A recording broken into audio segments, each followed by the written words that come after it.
Salam PKH, nama saya Firman Warubu, pendamping PKH Kabupaten Nias, Provinsi Sumatera Utara. Saya akan mempraktekkan modul 4 sesi 5 tentang pencegahan dan penanganan stunting melalui pemenuhan kesejahteraan bayi baru lahir dan ibu menyusui. Selamat menyaksikan. Selamat sore ibu-ibu. Selamat sore. Apa kabarnya? Kabar baik. Sehat-sehat kah? Sehat. Amin. Tepuk tangan dulu ibu-ibu. Baik, pada materi yang lalu tentang mendukung ayah dan ibu untuk memberikan stimulasi pada janin. Apakah materi yang telah kita sampaikan itu, apakah ibu-ibu sudah menerapkannya di keluarga? Sudah Pak. Apakah ada hambatan kendala dalam menyampaikan materi yang sudah kita sampaikan bulan kemarin? Ada Pak. Apa itu? Ya karena kesibukan banyak Pak, mencari nafkah, mengurus rumah, kendalanya di situ. Baik, kalau itu hambatan dalam melaksanakan materi kita, harapan kita supaya kita selalu memberikan waktu untuk melakukan stimulasi bagi janin yang ada di kandungan. Pada sore hari ini kita akan melanjutkan mempelajari materi yang baru, modul 4 sesi 5, pencegahan dan penanganan stunting melalui pemenuhan kesejahteraan bayi baru lahir dan ibu menyusui. Kita akan menyampaikan pentingnya kesejahteraan fisik bayi baru lahir. Ya, itu pemberian ASI eksklusif, artinya itu memberikan ASI supaya memberikan ketahanan tubuh bayi dan membantu perkembangan otak. Keduanya pemberian inisiasi menyusui dini atau yang disebut dengan IMD. Begitu juga kesejahteraan ibu menyusui, mencukupi kebutuhan gizi dan juga kasih sayang sehingga ibu memberikan ASI sampai umur 6 bulan. Meningkatkan pengetahuan ibu tentang keunggulan ASI dibanding dengan susu formula dan mengurangi stres pada ibu supaya bayi berkembang secara optimal dan terhindar dari stunting. Untuk itu, kita akan membagikan kelompok. Ya, bagi kelompok ini nanti kita akan mengisi tabel. Ya, kita akan mengisi tabel dan tabel yang telah kita kerjakan itu akan kita bahas nanti di ruang diskusi dan bersama-sama kita nanti memberikan respon ya, dalam tabel tersebut yang kita kerjakan kebutuhan bayi baru lahir sampai dengan usia 6 bulan, fisik, mental, dan siapa yang memberikannya. Begitu juga kebutuhan fisik dan mental ibu menyusui, ya, fisik dan mental, dan siapa yang memberikannya. Kita akan membuka ruang diskusi. Baik ibu-ibu, apakah kita sudah ibu-ibu mengisi tabelnya? Sudah Pak. Baik, kami persilakan kepada ibu kelompok 1 ya, yang mewakili.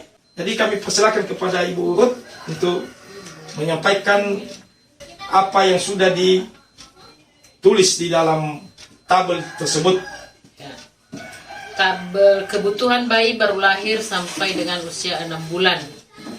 1. Kebutuhan fisik, yaitu ASI eksklusif, IMD, inisiasi menyusui dini, yang memberikannya ibu.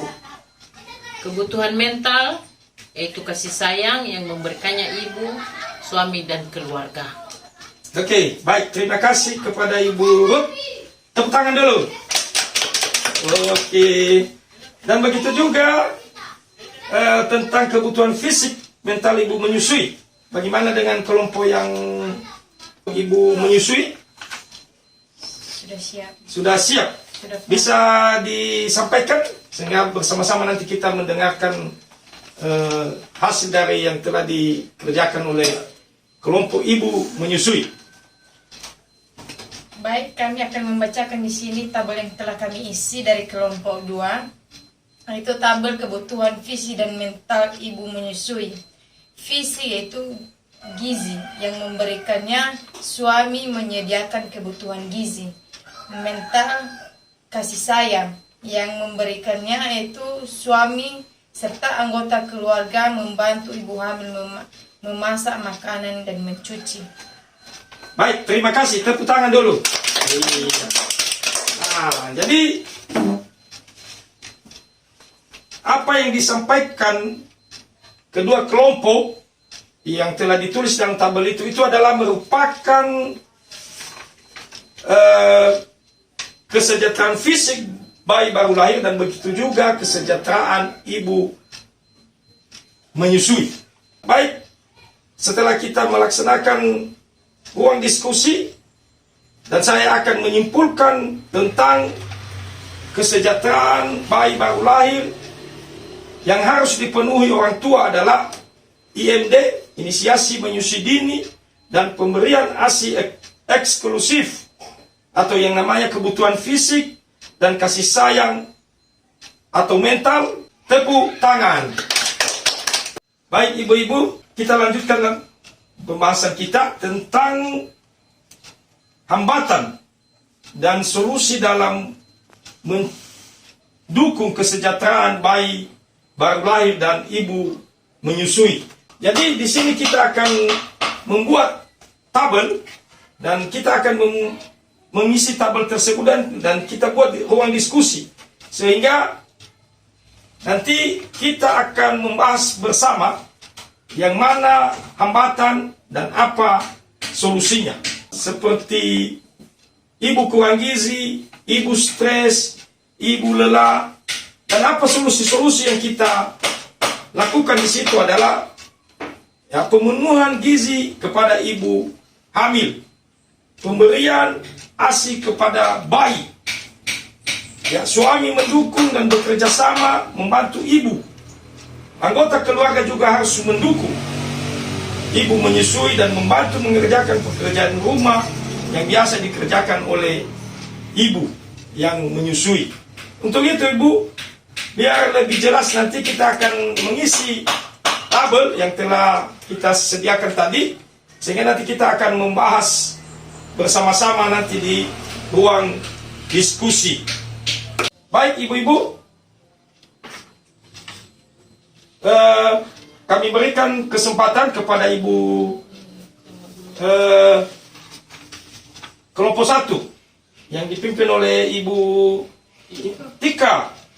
Ya, bagaimana menurut ibu di tabel membuat hambatan dan solusi untuk kebutuhan fisik dan mental bagi bayi baru lahir? Ya, baik, kami di sini kami dari kelompok 1 ada beberapa yang sudah kami isi dari tabel tersebut, yaitu membuat tabel untuk kebutuhan fisik dan mental bagi bayi baru lahir. Kebutuhan fisik, hambatannya yaitu kurang gizi, ASI tidak berisi. Solusi yaitu suami memenuhi kebutuhan gizi ibu. Dan yang kedua itu kebutuhan mental, hambatannya itu kurang kasih sayang, dan solusi ibu selalu memberikan pelukan dan ASI. Baik, terima kasih untuk kelompok 1. Tepuk tangan. Ya, sekarang juga kita dengarkan hasil diskusi dari kelompok 2. Ya, hambatan dan solusi untuk kebutuhan fisik dan mental bagi ibu menyusui. Kami persilakan kepada Ibu Ruth. Ya, terima kasih untuk tabel ibu menyusui, kebutuhan fisik dan mental bagi ibu menyusui beserta hambatannya itu yang dari hasil diskusi kami. 1, kebutuhan fisik dari ibu menyusui itu hambatannya kurang gizi. Solusinya suami menyediakan kebutuhan gizi ibu sehingga gizi ibu terpenuhi. Kedua, kebutuhan mental. Hambatannya itu ibu stres, ibu lelah. Solusinya, suami harus tetap mendukung istri dengan menolong istri mengerjakan pekerjaan rumah dan juga membantu untuk mengurus bayi baru lahir. Baik, terima kasih. Tepuk tangan. Baik, jadi apa yang telah disampaikan ibu-ibu di ruang diskusi itu merupakan suatu juga dukungan atau suatu motivasi untuk kita menerapkannya di dalam rumah tangga kita. Tepuk tangan dulu ibu-ibu. Baik, saya akan menyimpulkan kebutuhan fisik dan mental bagi bayi baru lahir dan ibu menyusui dapat terpenuhi dengan memanfaatkan layanan yang tersedia di masyarakat. Misalnya, posyandu, puskesmas, PAUD, BKB atau program bantuan sosial bagi keluarga penerima manfaat atau yang namanya KPM berupa program sembako, kegiatan P2K2, pertemuan-pertemuan yang diselenggarakan untuk mendukung kapasitas keluarga. Baik ibu-ibu, kita lanjutkan pembahasan kita lagi tentang tradisi-tradisi ketika menyambut bayi baru lahir. Jadi di sini sering kita salah memahami, ya, kita salah memahami tentang tradisi-tradisi di dalam masyarakat. Ya, kalau ada yang baru lahir, ya, ada tradisi yang dilakukan, ya, seperti upacara syukuran, berdoa, dan memotivasi ibu, ya, memberi bedak dingin. Nah, jadi semua tradisi itu ada yang mendukung daripada kesejahteraan bayi baru lahir ini, dan begitu juga ibu menyusui. Jadi di sini kita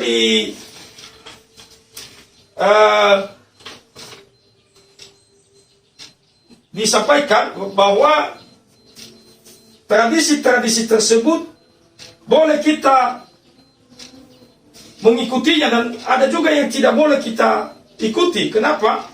Karena ada juga yang tidak mendukung, ya, secara kesehatan, sehingga kita harus bisa membedakan yang namanya tradisi yang sesuai dengan kesehatan dan yang tidak sesuai dengan kesehatan. Yang mendukung tradisi seperti minum jamu dan daun katuk untuk ibu menyusui. Yang bisa mendukung lagi dengan pijat bayi sederhana. Yang tidak mendukung tradisi-tradisi yang seperti mempercayai dukun-dukun. Seterusnya, pemotongan tali pusar bayi oleh dukun beranak. Baik, ya, kita akan simpulkan pentingnya kita mendukung dan tidak mendukungnya tradisi-tradisi yang terjadi di lingkungan. Ya, keluarga dan lingkungan harus bijak dalam memilih tradisi yang dapat mendukung tumbuh kembang bayi untuk mencegah stunting. Contohnya adalah kita memijat bayi sederhana, meminum jamu dan daun katuk, dan yang lain-lain. Ya, bentuk dukungan yang bisa diberikan keluarga dan lingkungan secara material, makan bergizi, peralatan dan perlengkapan bayi bagi bayi serta ibu menyusui, dan non material kasih sayang dan informasi perawatan ibu menyusui. Ya. Jadi yang kita bahas pada sore hari ini, ya, ada 3 poin. Poin pertama, ya, diingat itu ibu, ya. Poin pertama adalah kesejahteraan bayi baru lahir. Kesejahteraan untuk ibu menyusui. Keduanya tentang hambatan dan solusi untuk kesejahteraan ibu menyusui dan bayi yang baru lahir. Selanjutnya, ketiganya adalah tentang tradisi-tradisi yang terjadi di lingkungan. Jadi ada tradisi yang mendukung dan ada juga yang tidak. Jadi pertemuan kita pada sore hari ini kita cukupkan dan kita akan lanjutkan bulan depan dengan modul dan materi yang lain lagi. Terima kasih untuk kehadiran ibu-ibu di sini, dan biarlah senantiasa kita boleh melaksanakan, menerapkannya di dalam rumah kita dan di dalam lingkungan kita. Demikian, salam sehat.